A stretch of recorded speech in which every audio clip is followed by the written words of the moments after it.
안녕하세요. 저는 평범한 남자입니다. 저는 30대 중반에 9살 차이 나는 여자와 결혼하게 되었어요. 저는 꽃배달 관련 사업을 시작했어요. 대학생 때부터 창업에 대한 관심이 많았던 저라서 제 머릿속에는 사업 아이디어로 가득 차 있었습니다. 그렇게 졸업하고 일과 직장에서 번 돈으로 개인 사업자를 내고 사업을 시작했어요.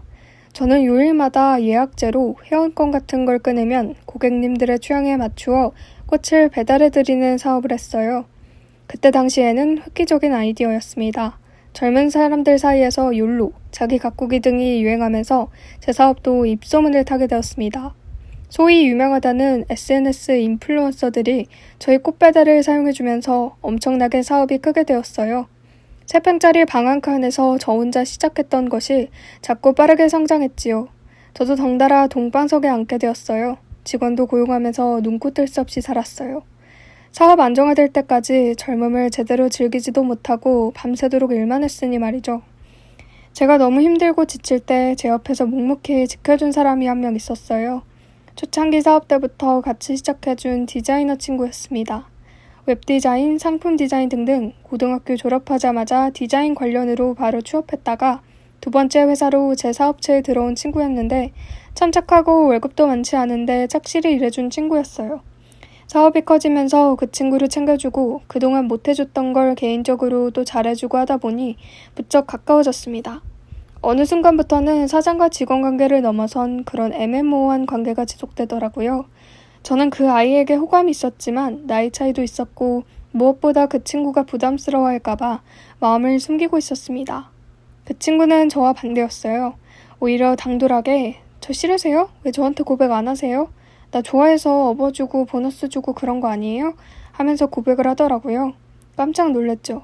저는 너무 고마웠습니다. 그렇게 그 친구와 저는 연애를 시작했고 결혼까지 골인하게 되었어요. 그 아이가 지금의 제 아내였습니다.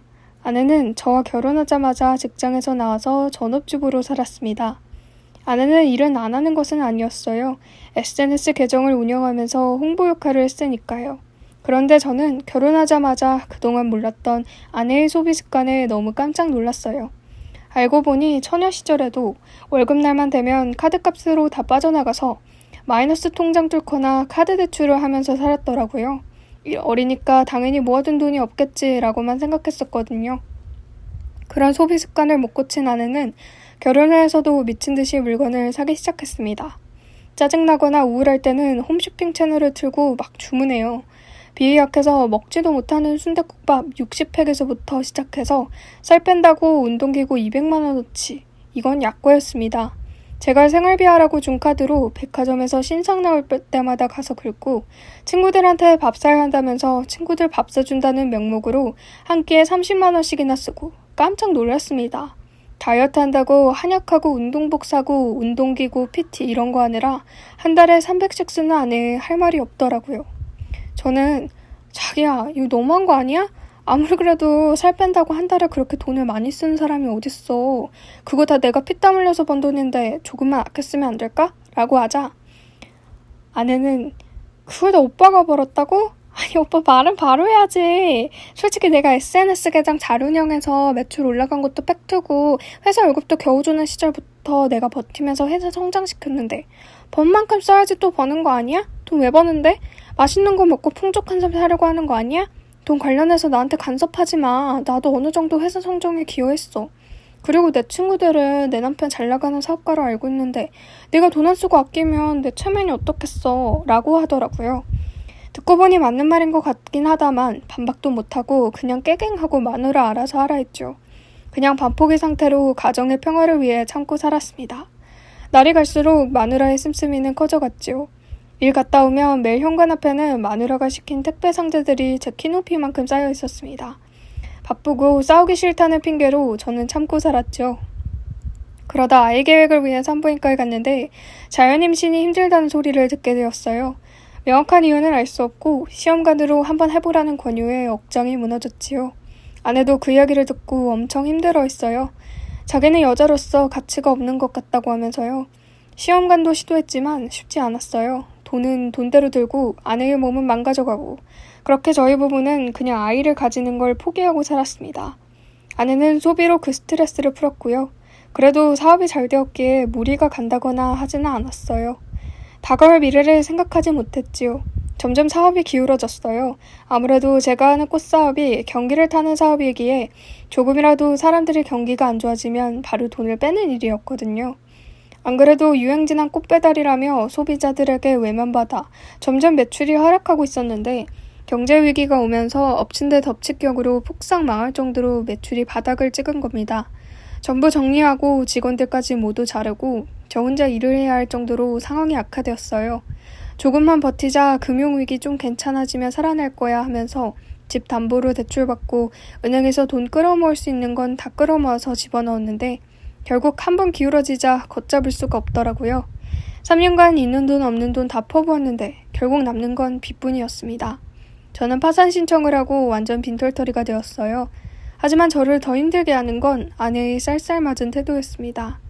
나 어떻게 살아? 내 남편 사업 망해서 파산 신청한 거 친구들이 알면 나한테 뭐라 하겠어. 진짜 미쳐. 내가 정말 이럴 줄 알았으면 결혼 안 했지. 하면서 온갖 짜증을 저한테 내는 겁니다. 파산 신청해서 돈도 없는데 백화점 VIP 등급 떨어진다고 빨리 신상사야 한다고 돈 내놓으라고 소리 지르는 아내한테 학을 뗐지요. 결국 냉전이 지속되자 별거를 시작했고 아내는 저에게 이혼 신청을 했습니다. 당신 같은 사람이랑 못 살겠어. 돈 많은 줄 알고 젊은 나이에 시집왔더니 이게 뭐야? 하면서 제 탓을 하더군요. 저도 그런 여자랑 함께 살기 싫어서 결국 합의 이혼을 하고 그렇게 몸과 마음 모두 빈털터리가 되었습니다. 저는 어떻게든 먹고 살겠다며 아동바동 별짓을 다 했어요. 노가다부터 시작해서 남들 안 하는 아파트 물청소, 오수 제거하다가 질식 쌓을 뻔한 적도 있었고 하루 먹고 하루 살고 버텼습니다. 그렇게 살다가 전처의 근황을 건너 듣게 되었어요. 이혼했어도 나이는 아직 젊고 얼굴도 정말 반반하게 이뻤던 전처는 돈 많은 남자 잡아서 재혼하고 해외로 나갔다고 하더라고요. 참 미운 사람이었지만 시간이 지나니 그래 잘 살아라, 못해줘서 미안하다 이런 마음밖에 안 남더라고요.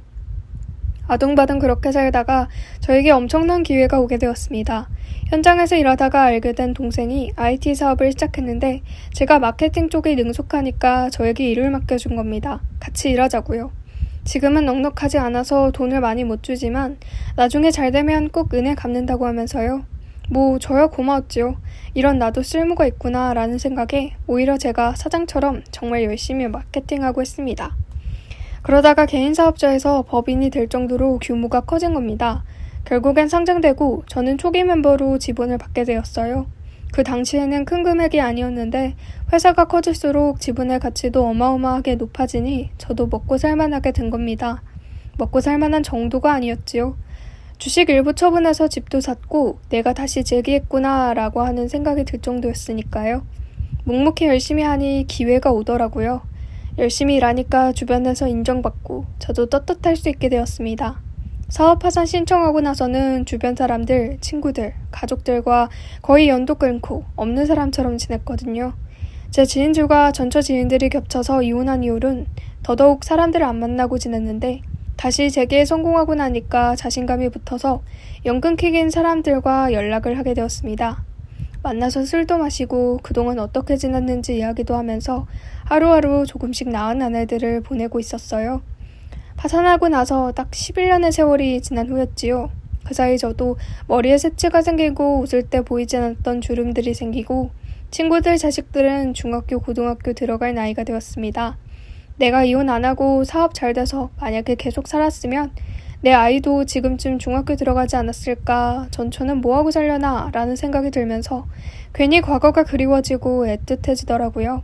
그런데 신기하게도 그런 생각이 들어서 힘들 무렵 연락이 끊겼던 전처에게서 어찌저찌 연락이 온 겁니다. 잘 지내냐고 있냐고 한번 보고 싶다고 자긴 재혼을 했는데 이혼했다면서요. 10여 년이라는 세월이 지났는데 오빠는 그동안 뭐하고 살았는지 궁금하네. 나 오빠한테 너무 미안해. 괜히 내가 젊었을 때처럼 돈만 많이 써대서 오빠 어깨 무겁게 하고 파산하고 힘들 때도 도움 못 주고 상처만 준 것 같아서.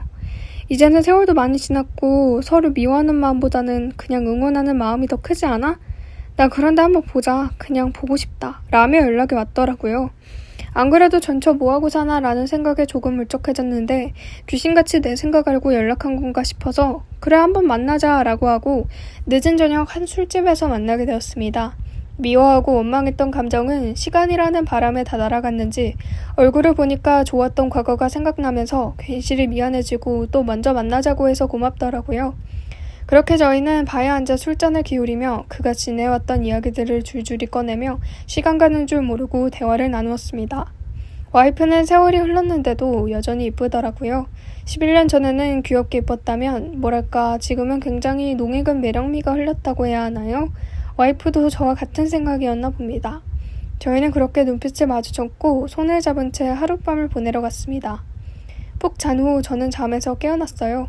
그런데 옆에 있어야 할 전처가 보이지 않는 겁니다. 방에 있는 서랍장은 전부 다 열려있고 집에 무슨 도둑이 든 것 마냥 엉망진창이 되어 있었어요. 저는 깜짝 놀라서 핸드폰을 열어 전처에게 연락을 하려는 순간 동남아에서 가이드를 하고 있는 친구에게 메시지와 연락이 수십 통 와 있는 겁니다. 친구가 동영상 하나를 보냈는데 그 동영상은 친구가 있는 현지 지역에서 나오는 뉴스 영상이었습니다. 뭐야 왜 이런 걸 보내 하고 전처에게 전화를 거려고 하는 순간 그 뉴스 영상에서 전처 얼굴과 이름이 나오는 겁니다. 저는 왜 이거 뉴스에서 나와? 이게 뭐야? 하면서 친구가 보낸 음성 파일과 문자를 찬찬히 보기 시작했습니다. 저는 그걸 본 순간 온몸에 소름이 돋더라고요. 친구는 진서가 나다. 너 결혼식 때 한 번 보고 못 봤지. 파산 신청하고 이혼해서 힘들어하는 거 아는데도 사느라 연락 한 번 못해서 미안하다. 다름이 아니라 지금 여기 사는 한인들 난리 났다. 나 여기 온 지 얼마 안 됐는데 듣자니까 너 전처가 재혼한 남자랑 여기 사람들 상대로 부동산 투자하는 부자인 척하면서 돈을 엄청 투자받고 날랐대. 돈은 들고 한국으로 가서 세탁하려고 하는 것 같은데 여기 지역 뉴스에 한인들이 사기치고 튀었다고 인터뷰 오고 난리 났다. 한국 가서 괜히 너한테 사기칠 수도 있으니까 조심해라 진짜. 이게 뭔 일이야? 하더라고요. 온몸에 소름이 쭉 돋았습니다. 알고 보니 전처는 제가 스타트업에 들어가서 성공적으로 회사를 상장시키고 회사 지분을 받은 게 있다는 걸 알고서 저에게 의도적으로 접근한 거였어요. 정신을 차리고 집을 보니까 지갑도 없어져 있고 화장대 안쪽에 놔둔 인감도장이랑 귀중품이 전부 없어져 있더라고요. 아차 싶었습니다. 내가 속았구나, 미쳤구나 하는 마음에 옷도 제대로 못 입고 바로 경찰에 신고했어요. 집이 털렸다고 빨리 와달라고요. 경찰의 안내대로 저는 아무것도 만지지 않고 그대로 있었습니다. 곧이어 경찰이 와서 수습을 했고 잃어버린 물건들을 파악하고 조사에 들어갔어요. 이게 어떻게 된 일인가 싶어서 저는 연락 온 친구에게 전화를 걸어 자초지종을 말했지요. 제 말을 듣자마자 친구는 너 당했구나 당했어. 지금 여기 완전 난리야. 너 전처 부자 행사하면서 사람들한테 돈 투자받아서 날랐다고. 이름도 나이도 전부 가짜였는데 내가 사진으로 얼굴 보자마자 알았다고. 너 전처인 거. 어떡하냐. 진짜 너 재기한 걸 알고서 직업 자르고 너한테 접근했네 하더라고요. 온몸에 소름이 쫙 돋았습니다. 차오르는 배신감에 밥도 못 먹고 거의 폐인처럼 지냈어요. 내가 또 속았구나. 외롭고 헛헛한 마음에 전처에게 뒤통수를 당했구나 싶었습니다. 카드사에 전화를 걸어서 전부 정지하고 그랬지요. 그렇게 하루하루 지나던 중 전처와 그와 남편이 잡혔다는 소식이 들렸습니다. 저는 화가 나서 절대 선처 안 하겠다고 하면서 강력하게 처벌을 원한다고 했고요. 알고 보니 한국에 들어온 전처는 명품 바이크 외제차를 끌면서 또 부동산 중개업자 갑부 행세를 하며 돈을 이리저리 끌어모았나 봐요. 그것 때문에 한국에서도 소송이 걸려 있었던 상태였고요. 외국에서도 사고치고 다니더니 무슨 뻔뻔하게 한국에 들어온 건지. 결국 전처와 그 남편은 전부 구속수사되었고 지금 1심 형량 4년 조금 넘게 나왔고 남편은 집행유예 나왔다네요. 어이가 없어서 사기당한 사람들 항소하고 난리 났습니다. 그놈의 사치스러운 습관과 허영심 때문에 사기까지 치다가 결국엔 파멸이네요. 전체를 보고 싶어하고 다시 만나고 싶었던 제가 바보 같다는 생각이 들었네요. 돈이고 명품이고 뭐가 중요하겠습니까? 배부르게 먹으려다가 배 터지는 꼴을 보니 참 우습네요. 그저 하루하루 감사하며 입에 풀칠하고 사는 게 좋은 것 같습니다. 다 부질없네요. 앞으로 여자고 뭐고 만날 일 없을 것 같습니다. 그래도 더 큰 화를 당하기 전에 신고할 수 있게 되어 감사하네요. 여러분들도 조심하세요. 부자 행세하면서 투자나 좋은 정보 있다면서 돈 요구하는 사람은 100% 사기꾼입니다. 그럼 제 이야기 들어주셔서 감사합니다.